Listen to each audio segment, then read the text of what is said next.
Buckle up. What you're about to witness is one of the boldest courtroom moments we've seen in years. A young defendant, Bryce Thomas, stands before the judge facing multiple felonies, including breaking into police vehicles and stealing law enforcement firearms. But that's just the beginning. We're talking indecency charges, jail incidents, fully automatic weapons, and one of the thickest packets of disciplinary reports the judge has ever seen. Oh, and did we mention the part where the weapons mysteriously showed up in his lawyer's office?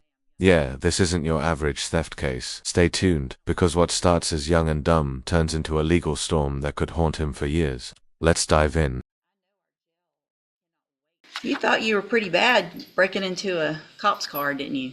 That is some nerve. I mean, seriously, you're the second person I've had in 11 years that has had the nerve to do that. All right, so you're Bryce Thomas, and Mr.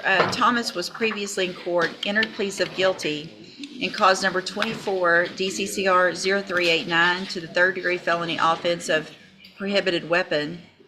Cause number 24 DCCR 0390, also a third-degree felony of possession of a prohibited weapon. Cause number 24 DCCR 0391, pled guilty to the state jail felony offense of theft of a firearm. Cause number 24 DCCR 0392, pled guilty to the lesser offense of indecency with a child by exposure, also a third-degree felony. There was no plea agreement. I have received and reviewed the pre-sentence report. Has everyone had an opportunity to review that report? State has yours. In addition, there is also the largest packet I've ever received of jail incident reports in a case. Did everyone have an opportunity? Did you catch that? The judge just said this is the largest packet of jail incident reports she's ever received. That speaks volumes. When courts refer to jail conduct, they're evaluating more than just charges. They're asking, can this person follow the rules even behind bars? 35 pages of infractions suggest otherwise, and it raises a bigger question for all of us. If someone can't stay in line while awaiting sentencing, what happens when they're back in society? This isn't just about what he did, it's about who he might become. What would you do if you were the judge? Opportunity to review those. Yes, I took an evening and 35 pages. I reviewed them one evening. State reviewed all 35 pages of it. In addition, the state has filed a state sentencing memorandum. Mr. Burbank, did you receive that, and were you able to review it? Okay. Anything else, any objections or corrections or additions to the report? No, Judge. All right, Mr. Burbank, you may proceed. Your Honor, this is a very young kid that in a very short period of time kind of stepped off the cliff and got himself in a lot of trouble. I will represent to the court when I was engaged by his family. One of my issues was the recovery of the weapons because they were law enforcement weapons. I will represent to the court that almost immediately, mysteriously, weapons ended up in my office in the front hallway and were returned to the sheriff's department. The defense is practically pleading for mercy here, painting Bryce as a young man who just spiraled fast. But even the attorney can't ignore the elephant in the room. These were law enforcement weapons stolen from patrol cars. That's not petty theft. That's high-stakes, high-risk felony territory. And as soon as the weapons were discovered, missing, poof, they showed up in his lawyer's hallway. That's not just suspicious, that's cinematic. The courtroom isn't just weighing guilt, it's weighing intent, audacity, and a serious lapse in judgment. You can almost feel the tension rising. And I'd like the court to take notice that those weapons are off the street and back into the department. Could you speak up a little bit, please? Oh, back into the department.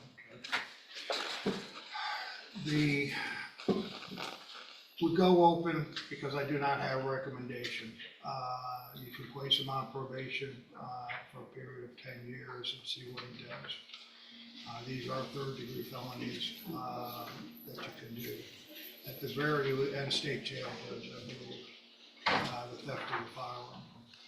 You could put him in a state jail for a period of time and put him on probation for the other one. I would ask that if you are going to send him to the penitentiary, that maybe in reference to the sexual offense, that you do place him on probation, so that you can have some accountability for him, once he got out, for a period of time. That would give the court maybe whether or not he's learned his lesson. Now, as you peruse through the 35 pages of incident reports, and I'm not trying to be funny, because I've talked at length with Mr. Thomas about those, and he'd like to address the court on those. It is what it is, and that's not behavior of whether or not he would be able to follow the court's orders if he can't follow what's going on in jail for a period of time in reference to on probation. I would ask that the court would ask Mr. Thomas. Yeah, go ahead. You have something to say? I was just young and dumb. That's what Bryce says in court. And while the judge agrees partially, she isn't buying it wholesale. Because write-up after write-up in jail isn't a phase, it's a pattern. The judge hits the nail on the head. Growing up means learning from your mistakes. So here's a question for you watching. How much slack should the justice system give to youth? Do we give second chances because someone's young, or do certain crimes like stealing weapons from police go beyond excuses? You don't have to say that. I could just say it's just young, dumb, just being in jail at a young age and not really knowing. But I got write-ups. Yeah, but once you get several write-ups, the whole point of growing up is to learn from your mistakes. Yes, ma'am. Yeah. So if you keep getting write-ups, then you can't just say I'm young and dumb, so I keep getting write-ups. I don't disagree that you're young and dumb, but this is ridiculous. I know our jail cannot wait for you to get out. Cannot wait. Mr. Coleman? Yes, Your Honor, I'll be brief since I put everything, I made the state's position clear in our sentencing memorandum. I'd like to briefly shift the focus from the write-ups to the underlying facts in the state's report, Yeah. which I believe are. Stealing out of cop cars. Stealing from patrol vehicles, at least 2 patrol units, Your Honor. Detective Matt Dixon is here if you want to hear more details of the detective. But Your Honor, I think the audacity, the boldness to steal these weapons from a police car goes to show what exactly the nature of this defendant is and what we're dealing with here. And even more than that, Judge, it appears from the underlying facts that the defendant may be implicated in a series of other car burglaries. We've got a Glock switch that converted one of those weapons into a fully automatic weapon. He was conspiring with another juvenile, a 16-year-old, to steal the weapons, which a photograph is attached to my sentencing memorandum if you've seen it. This was nothing less than an arsenal that these kids amassed, Judge. I shudder to think what could have become of these weapons if they would end up in the hands of other criminals, if they could have been used against law enforcement, Your Honor. Long gone are the days where there's a low caliber Saturday night special that these kids use, in some type of a crime. They are loaded for bear with fully automatic weapons. I'd ask the court to make an example out of this defendant. He benefits from not having a criminal history to speak of, but Your Honor, this is beyond the pale. I'd ask you to send him, do 2 things, a split sentence in this case. Sentence him to prison for what he's done, and then following that, a consecutive probation period. This part right here, legal chess. The prosecutor suggests a consecutive sentence, time in prison, followed by a decade of probation. That's a powerful combo. Why? Because it extends supervision beyond incarceration. Think of it like a leash that doesn't come off once the bars do. It's rare, but in cases like this, involving sex offenses and dangerous weapons, prosecutors want every tool they can use to monitor risk. And the judge, she's considering it. She's been down this road before and knows how high the stakes. Or how do you feel about sentencing someone to 15 years of control? So that we can continue to monitor him and supervise him after he's released from prison. Thank you, Your Honor. So I wanted to make sure, Mr. Coleman, I've done this type of sentencing that you're asking for on some different cases. I think the probation period, if I sentence him to probation today, I don't know that I can make that consecutive. So I think I believe you can, Judge, and if you need to recess this proceeding, I can get you case law in pretty short order. I think you can. because when would it start? It will start after he finishes his period of incarceration. Okay. So whatever I give him, if I do prison, and then I say it's consecutive with a probation, and does it matter if it's a straight or a, I don't believe so either, Judge. But again, I'm happy to get you some cases. no, I appreciate the idea. Again, we've done it sometimes. I mean,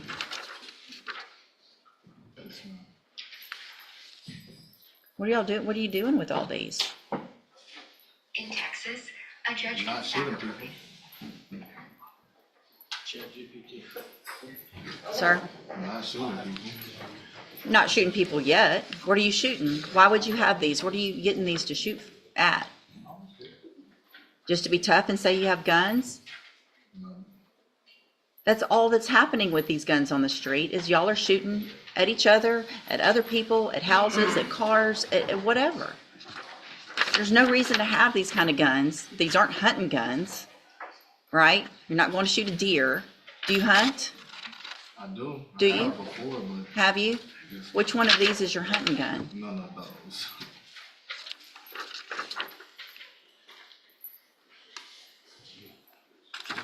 You thought you were pretty bad breaking into a cop's car, didn't you?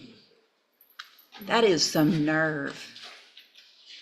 I mean, seriously, you're the second person I've had in 11 years that has had the nerve to do that.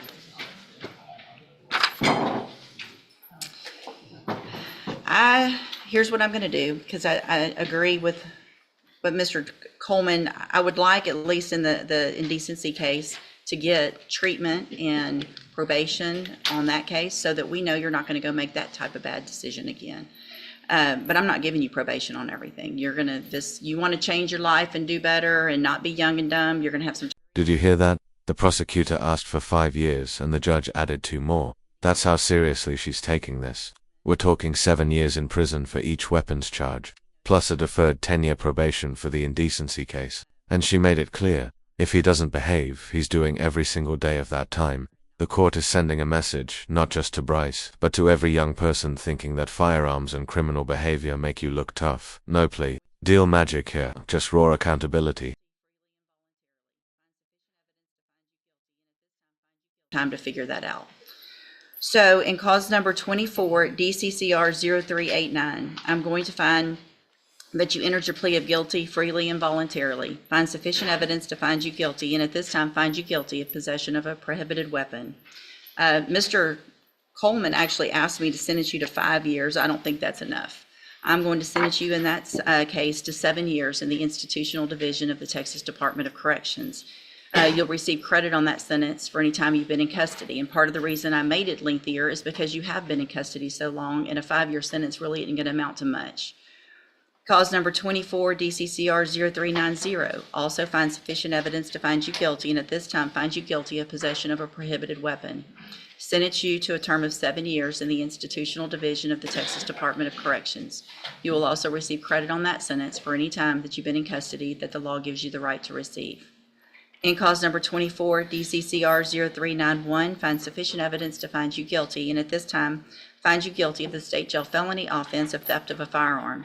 Sentence you to a term of 2 years in the state jail prison. You will receive credit on that sentence for any time that you've been in custody that the law gives you the right to receive. Then in cause number 24, DCCR 0392, find sufficient evidence to find you guilty. However, in that case, I'm going to defer all proceedings, place you on probation. No, that's the third. I'm going to find you guilty of that offense, sentence you to a term of 10 years in the institutional division, but I'm going to suspend that and place you on probation for 10 years. Can I address the court on that? With the deferred, though, with the registration, it would, if he did comply after he got out, that he may have a chance instead of a conviction. He's already got 3 convictions. Well, A I fourth. understand that, but a sexual, kind of, May I respond, Judge? That is a reduced plea to a reduced charge. I agree. might point that out. Can I give a straight on indecency though? Hold on. I think it has to be deferred. Hold on. Yeah, it has to be deferred. Okay, so I'm going to go back in that cause number, which ends in 0392.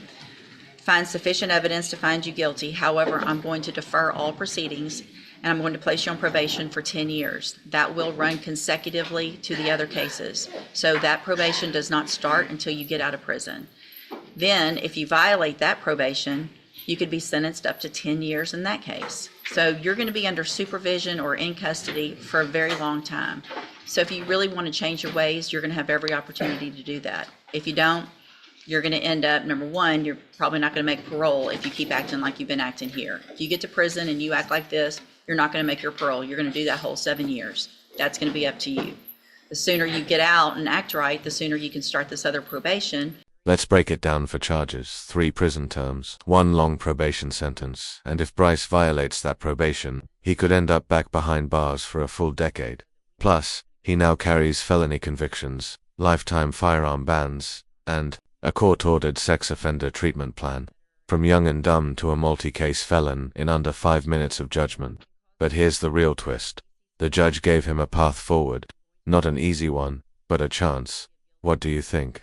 Too harsh or just right? Let us know in the comments.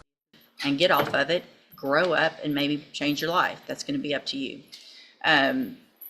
On that deferred, I am going to order a $500 fine that you follow all of the conditions of probation. That's going to include sex offender treatment, going to whatever classes are necessary, staying clean, not getting in any trouble, all of those kinds of things. Do you understand?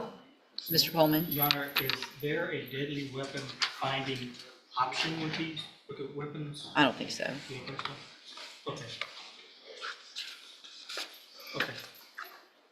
Unless you can, I don't think that's, We didn't allege it. well, and they're not, possession of a prohibited in the 3G, so I don't think we can. Okay. Yeah. I'm sorry. All right, so all of these are actually wrong because y'all marked off plea bargain and there wasn't a plea bargain. So I'm going to hand you the trial court certification in all of your cases. This shows that these were not a plea agreement. It was a plea agreement, Judge, because there's a, no. Oh, there because was- of- No, there was an unauthorized use that we agreed would be dismissed. And also the lesser offense in that, so there was consideration taken, so this was an agreement, at least for those reductions. Okay, so you have waived your right to appeal. In these cases, I'm going to hand you those certifications. I'm also handing you a written admonishment regarding your ineligibility to possess a firearm or ammunition. Because of the judgments entered against you, you're ineligible under Texas law to possess a firearm or ammunition. Possession of a firearm or ammunition could lead to charges against you. Firearm is a legal term, and you should read that written admonishment I provide you to see what devices qualify as a firearm. If you have questions about the laws that make you ineligible to possess a firearm or ammunition, or about how long that lasts, you can talk with Mr. Burbank. All right, good luck to you, sir. You can go back with the bailiff. I thought you, Yeah. Mr. Jenkins, that you're gonna. This case wasn't just about stolen guns or courtroom speeches, it was about accountability, second chances, and where the justice system draws the line.